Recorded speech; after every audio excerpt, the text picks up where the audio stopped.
Assalamualaikum warahmatullahi wabarakatuh. Alhamdulillahirabbil alamin, di pertemuan kali ini kita bisa kembali lagi dalam mata pelajaran sejarah minat.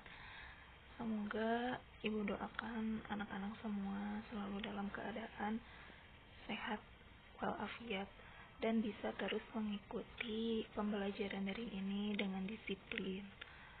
Dan juga tugas-tugas yang sudah terkumpul, ibu ucapkan terima kasih kepada yang sedang mengerjakan, dan kepada yang belum masih diberi kesempatan 1 minggu lagi untuk menyelesaikan tugas-tugas yang masih menumpuk. Oke, di pertemuan kali ini kita masih membahas mengenai kompetensi dasar 3.2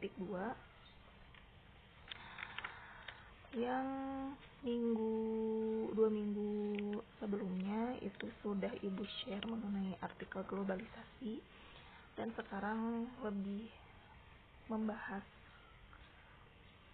globalisasi itu apa sih. Kalau kemarin kalian hanya membaca, sekarang coba didengarkan mengenai arti dari globalisasi itu sendiri. Nah, sekarang kita akan masuk ke slide selanjutnya. Nah, pengertian globalisasi.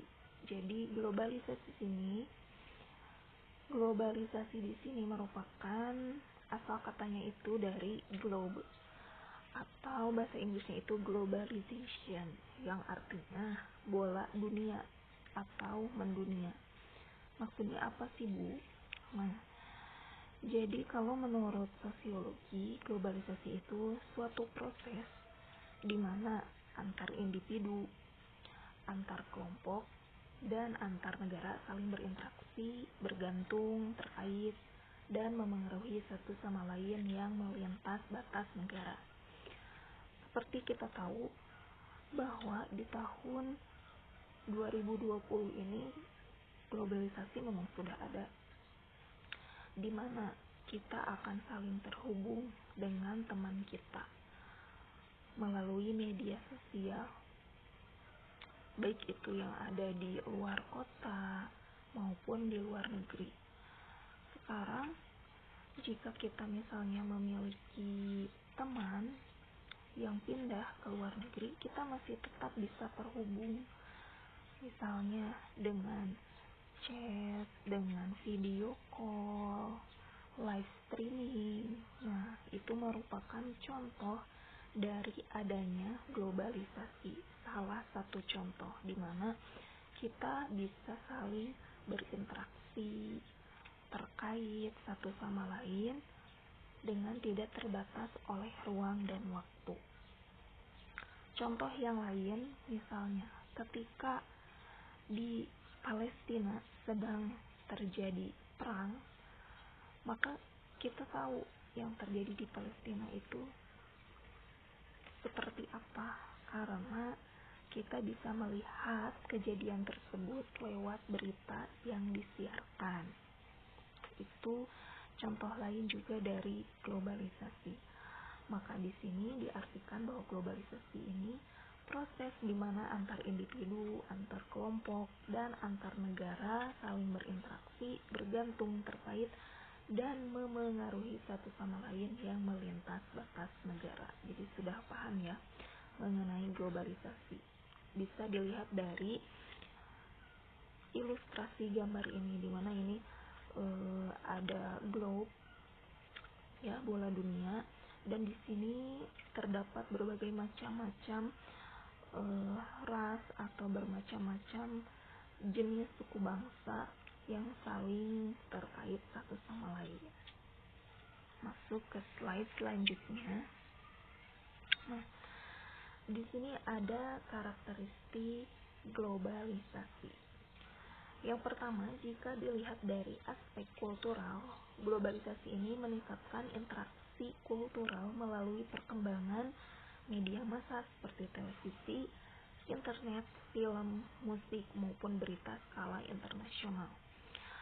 Nah, maksud di sini yang tadi sudah Ibu jelaskan di awal, salah satu contoh globalisasi ketika di Palestina terjadi perang, maka kita akan mengetahui kejadian tersebut, atau misalnya di negara lain terjadi bencana, maka kita mengetahui bencana tersebut.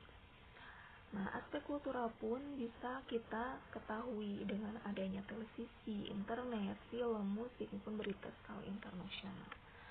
Salah satu contohnya seperti K-pop. Ya, melalui televisi kita bisa mengetahui drama Korea seperti apa, kemudian musik Koreanya seperti apa, fashionnya seperti apa, di mana secara tidak langsung masyarakat kita bisa meniru budaya K-pop yang ada di sana. Sekarang kan bermunculan komunitas-komunitas pecinta K-pop itu karena apa? Karena mereka tahu dari internet, tahu dari televisi, maupun dari artikel-artikel yang ditayangkan maupun di-share oleh pihak-pihak tertentu seperti itu. Jadi globalisasi pun bisa berpengaruh terhadap budaya kita. Namun jika kita tidak menyaring hal tersebut, maka hal tersebut akan masuk ke dalam yang namanya itu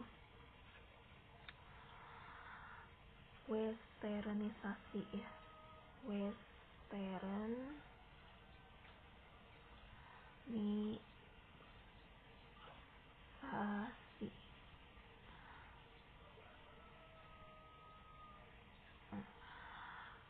Maksudnya apa itu westernisasi?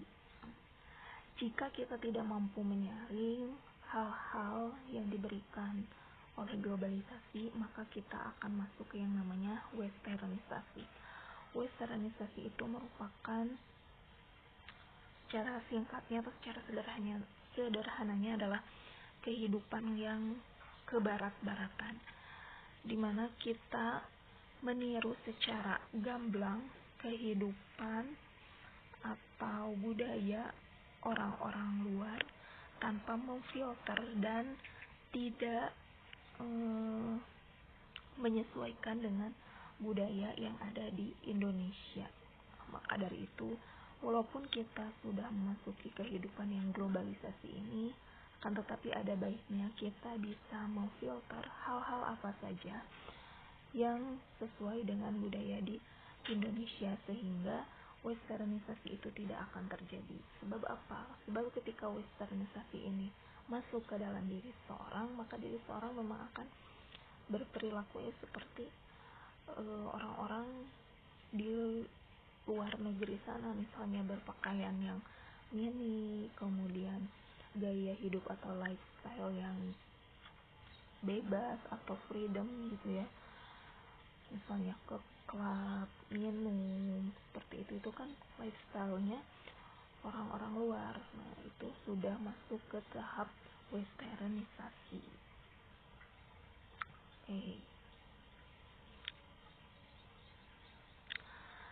Yang kedua yaitu aspek geografis.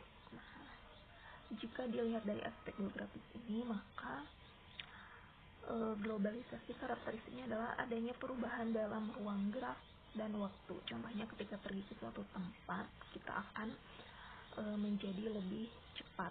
Nah, mengapa? Karena ini berhubungan dengan iptek, ya. Ketika dulu misalnya orang pergi ke Mekah ibadah haji, Mekah Madinah ibadah haji, maka itu memerlukan waktu yang sangat panjang. Akan tetapi jika sekarang orang melaksanakan ibadah haji bisa sampai dengan cepat itu menggunakan pesawat terbang. Nah, jadi globalisasi di sini pun bisa berpengaruh terhadap aspek geografis, di mana adanya perubahan ruang dan waktu. Contohnya, ketika pergi ke suatu tempat atau pergi ke suatu negara akan sampai lebih cepat dan mempengaruhi waktu kita juga. Kalau di regional misalnya adanya kereta cepat, di mana nantinya jarak Bandung ke Jakarta bisa ditempuh dengan 10 menit. Seperti itu merupakan karakteristik dari globalisasi, yang berpengaruh terhadap ilmu pengetahuan dan teknologi yang diaplikasikan pada transportasi. Nah, kemudian yang terakhir ini ada aspek ekonomis. Nah, dalam aspek ekonomis, globalisasi ini munculnya perusahaan multinasional yang membuat pasar dan produksi ekonomi di negara-negara yang berbeda menjadi saling bergantung. Seperti kita tahu bahwa di Indonesia pun sudah bermunculan perusahaan-perusahaan yang didirikan oleh orang luar. Contohnya saja misalnya jika di Batu Jajar, salah satu perusahaan itu ada yang namanya Indorama. Nah, Indorama itu adalah perusahaan yang dimiliki oleh orang India. Nah, di sini kenapa sih bisa muncul perusahaan luar negeri di dalam negeri kita? Karena itu adanya pengaruh globalisasi, sehingga muncul perusahaan multinasional yang saling menguntungkan kepada negara kita maupun kepada negara mereka sendiri. Itu jadi pokoknya inti dari globalisasi itu masyarakat dunia ini saling mengetahui, saling berinteraksi, dan saling terhubung satu sama lain.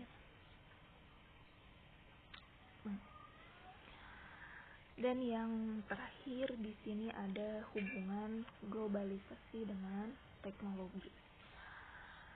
Yang pertama ini ada terjadinya revolusi teknologi. Tentu ya, ketika globalisasi masuk yang saling terhubung, kenapa bisa saling terhubung? Pasti adanya perkembangan iptek dan berpengaruh terhadap perubahan teknologi ini. Nah, kita lihat di yang pertama ini sistem pertanian di Mesopotamia. Nah, belasan ribu tahun lalu, bangsa Mesopotamia mulai mengenal sistem pertanian. Hal ini menandai berakhirnya era masyarakat berburu dan meramu, sehingga produksi pangan meningkat yang berdampak pada peningkatan pertumbuhan penduduk. Nah, jadi revolusi teknologi pertama itu ditemukan di wilayah Mesopotamia. Jadi memang Mesopotamia ini merupakan seperti awal dari peradaban ya, karena di Mesopotamia banyak sekali hal sejarah pertama kali yang ditemukan. Di sini Mesopotamia mulai mengenal sistem pertanian, nah, sehingga produksi pangan meningkat dan berdampak juga pada peningkatan pertumbuhan penduduk. Dan pada akhirnya semakin kesini dari dalam sistem pertanian pun masih berkembang, selalu berkembang teknologinya ya, selalu ditemukan hal-hal baru mengenai teknologi yang membantu pertanian sehingga berdampak pada meningkatnya bahan pangan. Jika misalnya dulu membajak sawah menggunakan tenaga kerbau, kemudian masuk lagi ke teknologi yang lain itu menggunakan traktor, sekarang masuk lagi ada alat yang lebih canggih dari traktor, seperti itu. Yang kedua, mesin cetak Gutenberg dan Renaissance. Nah, Renaissance itu apa? Renaissance itu merupakan abad pencerahan, karena sebelum masa Renaissance ini orang-orang Eropa ini mengalami masa yang bisa dikatakan kelam, sehingga ketika masuk Renaissance ini terdapat banyak sekali baik budaya, pikiran, kemudian teknologi yang semakin berkembang atau lahir kembali. Penemuan mesin cetak oleh Johann Gutenberg pada 1448 menjadi salah satu faktor utama yang memicu lahirnya revolusi ilmiah masa Renaissance dan abad pencerahan. Gitu ya. Jadi dengan adanya mesin cetak lahirlah revolusi ilmiah di masa abad pencerahan ini, bahwa manusia ternyata dapat menciptakan suatu hal yang masuk di akal, kemudian bisa membantu pekerjaan manusia dengan baik, seperti itu. Nah, penjelasannya cukup sampai di sini. Ibu memberikan materinya. Semoga kalian bisa memahami tentang apa itu globalisasi. Sekali lagi bahwa globalisasi itu merupakan proses di mana antar individu ataupun antar kelompok saling terhubung, saling berinteraksi. Ya, di sini karakteristik globalisasi ada aspek kultural, aspek geografis, dan aspek ekonomis. Dan yang terakhir, hubungan globalisasi dengan teknologi itu terjadinya revolusi teknologi. Seperti zaman dulu itu ada sistem pertanian di Mesopotamia dan ditemukannya mesin cetak Gutenberg dan Renaissance. Silahkan dicatat hal-hal penting yang ada di PowerPoint dan yang telah Ibu jelaskan di buku catatan kalian. Terima kasih untuk waktunya mendengarkan penjelasan dari Ibu. Semoga kita semua bisa segera bertemu di sekolah dengan tatap muka langsung. Akhir kata, wabillahi taufiq wal hidayah. Wassalamualaikum warahmatullahi wabarakatuh.